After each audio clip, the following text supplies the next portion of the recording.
बरं, आता आदर्श गाव मांजरसुंबा या गावाला नुसती ओळखच नसून या गावामध्ये अशा काही उपाययोजना केलेल्या आहेत की ज्या शहरामध्ये पण आता सुद्धा नाही आहेत. त्याच मधील एक गोष्ट मी तुम्हाला दाखवते इच्छिते. या गावामध्ये अंगणवाडी पण आहे आणि शाळा पण आहे, पण अंगणवाडी इथे डिजिटल शिक्षण हे आतापासूनच लेकरांना दिलं जाते आणि यामध्ये बेंचेस देखील आहेत अंगणवाडीत. मी तुम्हाला दाखवते, चला माझ्यासोबत. आता पाहू शकता अंगणवाडीतच सुरुवातीला एक किचन रूम या ठिकाणी आहे. किचन रूम शेजारी पाणी पिण्याची व्यवस्था पण लेकरांसाठी केलेली आहे आणि आतमध्ये मी तुम्हाला अजून दाखवते, कारण आज इथे मुख्यमंत्री योजना अंतर्गत आज इथे कमिटी येणार आहे पाहण्यासाठी. तर त्या कमिटीनुसार त्यांनी आज इथे दाखवलेलं आहे प्रदर्शन करून की कशा पद्धतीने लेकरांना आहार दिला जातो. या आहाराची मांडणी त्यांनी एक एक टप्प्याटप्प्यानुसार केलेली आहे. बघू शकता लेकरांना खाऊ हा कशा पद्धतीने दिला जातो. पौष्टिक अन्न हे लेकरांसाठी खूप उपयुक्त आहे, कारण हे लेकरांचं वाढतं वय आहे आणि वाढतं वयानुसार जो जो आहार लेकरांना दिला जाईल त्याच पद्धतीने त्यांचं शरीर हे पण घडलं जाईल. आणि हे सर्व शिक्षण आपल्याला हे अंगणवाडीतच भेटतं. त्यासाठी अंगणवाडीमध्ये लेकरांनी येऊन हे सगळं शिक्षण घेतात. आणि हे तुम्ही पाहू शकता की इथे कडधान्य देखील आहे, फळं आहेत, फळभाज्या आहेत, पालेभाज्या आहेत, शेवग्याची शेंग. आता यामधून पौष्टिक आहार किती लेकरांना भेटतो तुम्ही पाहू शकता. आणि हे जे आहार आहे हा फक्त इथे ठेवलेलाच नाही, तर लेकरांना हे खाऊ म्हणून इथे खायला सुद्धा दिलं जातं. आणि गरोदर बायका आपण पाहतो की गरोदर बायकांना पण इथे लसीकरण वेळोवेळी दिलं जातं. गरोदर बायकांना काय काय काळजी यांना 9 महिने घेतली जाते याचं देखील शिकवण अंगणवाडीमध्ये सेविका आणि मदतनीस या देतच असतात वेळोवेळी. आता या साईडला पाहिलं तर तुम्ही पाहू शकता लेकरं देखील बसलेले आहेत, बेंचेस आहेत आणि बेंचेस वरती हे लेकरं बसलेले आहेत. म्हणजे आतापासूनच त्यांना हे वळण लागते एक प्रकारचं की शाळेमध्ये आपण कशा पद्धतीने बसलं पाहिजे, शाळेमध्ये शिक्षण. आता तुम्ही पाहू शकता इथे टीव्ही पण दिलेला आहे. बरं, टीव्ही मध्ये नुसतं गाणेच नाही तर त्यांना वेगवेगळ्या पद्धतीचं ज्ञानही लेकरांना दिलं जातं. आता वरच्या साईडला पाहिलं तर तुम्ही पाहू शकता इथे किती सुंदर असं एक पोस्टर लावलेलं आहे त्यांनी की लेकरांना नुसती प्लेन भिंतच नको पण त्याच्यामधून काहीतरी ज्ञान दिलं पाहिजे. आता इथे बुध ग्रह आहे, पृथ्वी आहे, गुरु आहे, पाहू शकता तुम्ही. म्हणजे अंगणवाडीचा एकही कोपरा असा वाया गेलेला नाही. जिथे लेकरं पाहतील तिथे त्यांना काहीतरी शिकण्यासारखं असं या अंगणवाडीत दिलेलं आहे.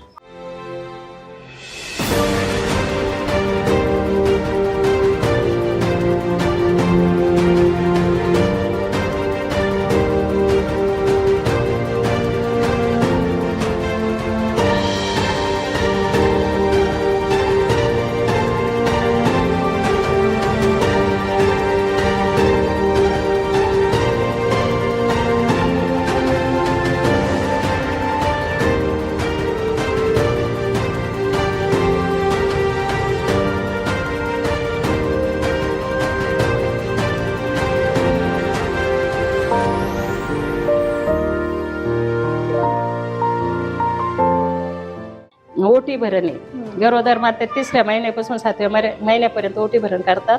पीस, नारळ, बांगड्या देऊन. आणि तिचा आहार मांडलेला आहे. तिने आहार काय खायचा, आता याच्यात एक दुधाचा ग्लास आणलं, मग तिने रोज आहार घेतला पाहिजे. मग त्याच्यानंतर हे म्हणजे पौष्टिक समजा हे थालीपीठ केले, शेवग्याच्या पानापासून केले, हे आळूच्या पानाचे, हे सगळं फळं हे मुलांच्या आहारात ज्या ज्या सीझनला जे जे फळं असतील ना ते मुलांना द्यायचे. म्हणजे मुलांचं गर्भवती महिलांसाठी, मुलांसाठी 6 महिने ते 6 वर्षापर्यंत मुलांना हिरव्या पालेभाज्यांचा उपयोग करायचा. मोड आलेले कडधान्य पण द्यायचे. बाळांच्या वजन वाढीसाठी चांगलं असतं. प्रथिने, उष्मांक त्याच्यापासून मिळतात. हा बाळकोपरा आहे. म्हणजे प्रत्येक पालकांनी पण घरी असा बाळकोपरा करायचा. त्याच्यात गूळ, शेंगदाणे, चिक्की, राजगिरा लाडू, फुटाणे, खारीक. म्हणजे मुलांना ना स्वतःच्या हाताने घेऊन खाता आलं पाहिजे. मग त्याच्यासाठी प्रत्येक पालकाने पण घरी असा बाळकोपरा करायचा आणि अंगणवाडीत पण करायचा. नाही मग म्हणजे मुलांना पण ते हाताने दिसलं पाहिजे आणि हाताने घेऊन खाता पण आलं पाहिजे ते मुलांना. आणि हे आमच्या ICDS लोगो आहे.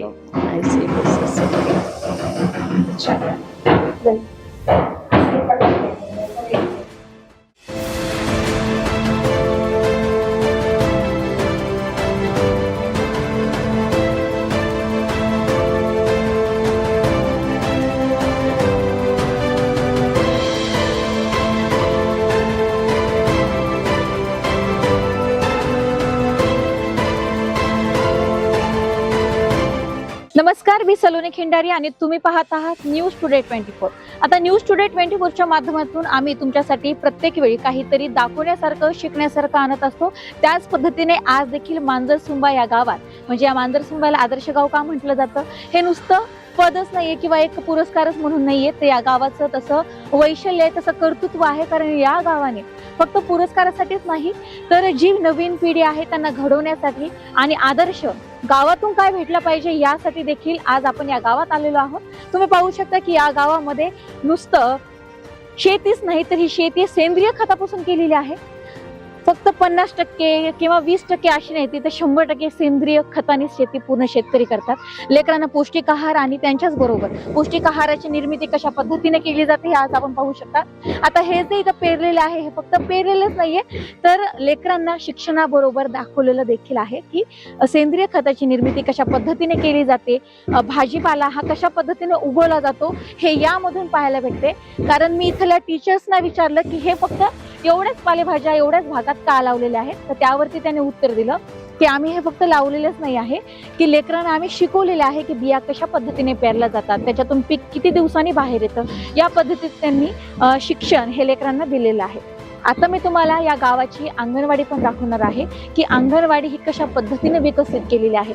या अंगणवाडीमध्ये तुम्ही पाहू शकता, शहरामध्ये पण अशी अंगणवाडी नसेल, खरं बोलते मी, शहरामध्ये पण अशी अंगणवाडी तुम्हाला बघायला भेटणार नाही की जिथे अंगणवाडीमध्ये बेंचेस आहेत, प्रत्येक कोपऱ्यात भिंतीवरती प्रत्येक जागेवरती काहीतरी शिकण्यासारखं लेकरांना या ठिकाणी आहे.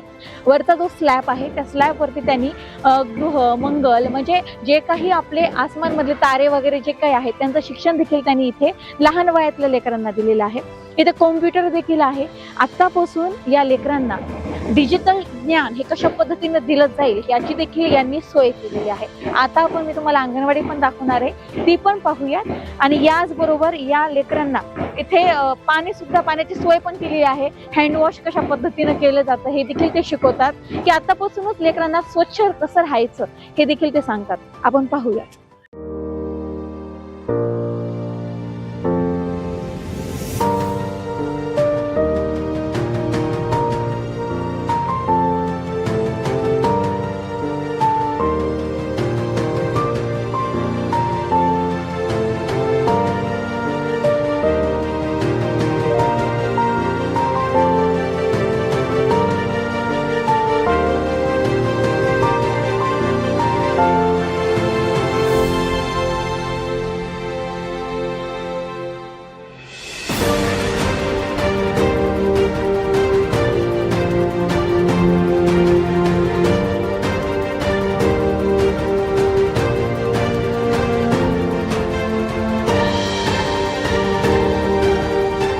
पण आता तुम्हाला ते यांच्या बरोबर थोडं स्पीड नाही का या ठिकाणी आपण हा आहोत. हे इथे राहिलं पाहूयात की ए, तू इकडं. teachers हे आता लेझिमची तयारी लेकरांची तू खेळतात इकडं. आहे की लेझिम कशा पद्धतीने इथं ये. खेळतात. हा, पण इथं. याचबरोबर काय काय शिक्षण इथं. या लेकरांना बस. दिलं जातं तू जा हे तिकडे. आज आपण तू जा. याच सरांकडून जाणून घेऊयात.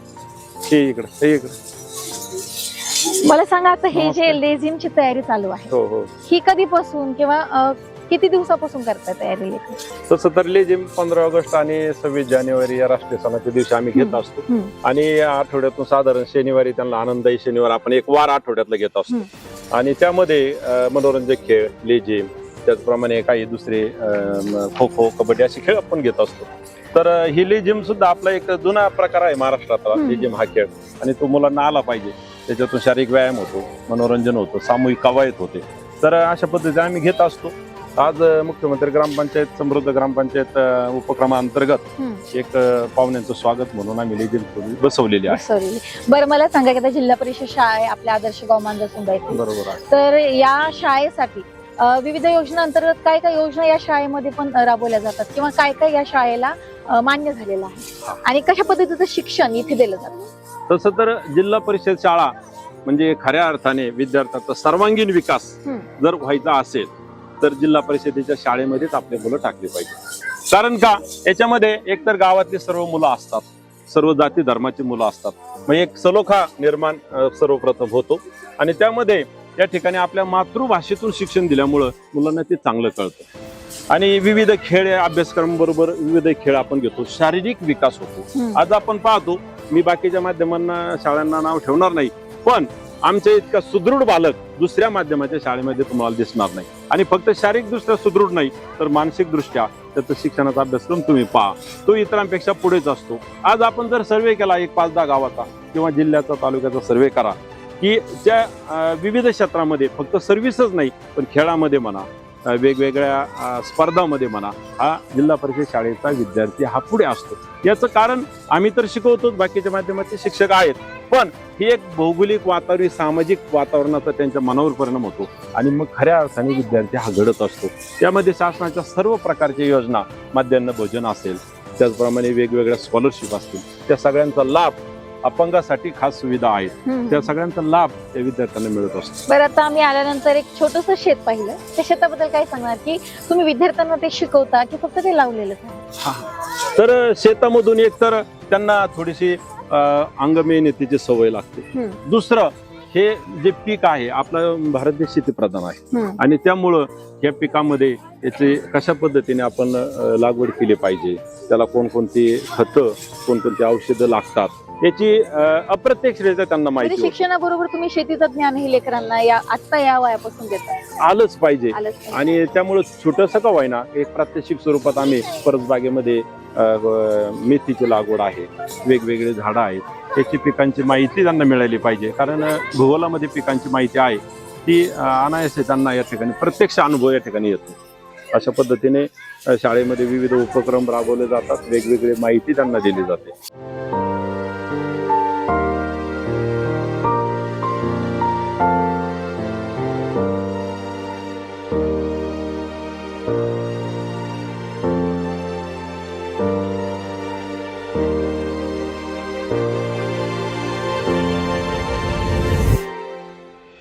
गावातील पशुवैद्य माझ्यासोबत आहेत. गावामध्ये पशुवैद्यांसाठी म्हणजे जे काही मेडिसिन अवेलेबल होतात त्याच्यासाठी विविध योजनांतर्गत काय काय इथे उपलब्ध आहे आणि यांनी देखील काय काय प्रयत्न केलेले आहेत की गावामध्ये जे पशुढोर आहेत त्यांच्यासाठी काय काय लसीकरणाची आवश्यकता त्यांना लागते आणि त्या उपलब्ध केलेल्या आहेत. आपण ते त्यांच्याकडून विचारून घेऊया. बरं, गावामध्ये भरपूर गुरढोर आहेत, तर त्यांची देखभाल ही कशा पद्धतीने केली जाते किंवा ते जे आजारी पडतात नंतर त्यांची जे काही पाहणी आहे, त्यांना जे मेडिसिन लागतात, तर त्याची कशा पद्धतीने माहिती आपण देऊ शकाल? नमस्कार, मी डॉक्टर कुसळकर, पशुवैद्यकीय दवाखाना पिंपळगाव माळवी. आपल्याकडे आता इथं मांजरसुंबा धरून माझ्याकडे 5 गाव आहेत. मांजरसुंबा गावामध्ये 975 गाय वर्ग जनावर आहेत, 70 म्हशी आहेत, शेळ्या मेंढ्याची संख्या 500 पर्यंत आहे, कोंबड्या आहेत.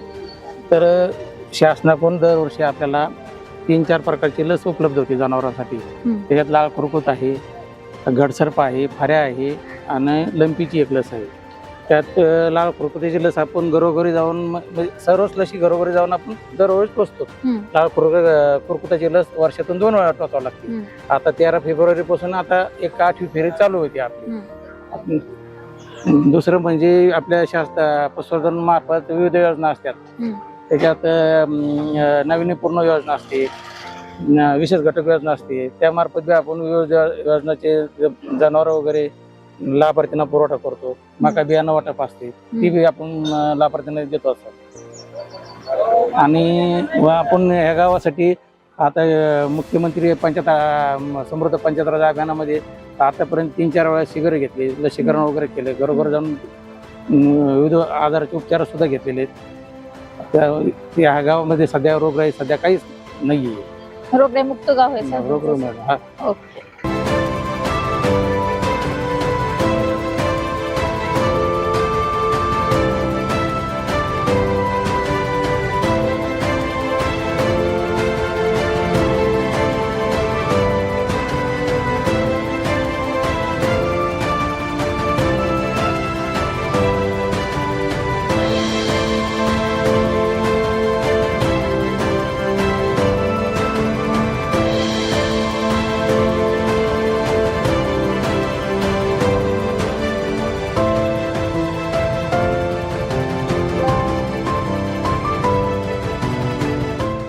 असा होता आदर्श गाव मांजरसुंबा येथील रिपोर्ट. आज आपण पाहिलेली इथे कमिटी पण पाहणी करण्यासाठी आलेली आहे.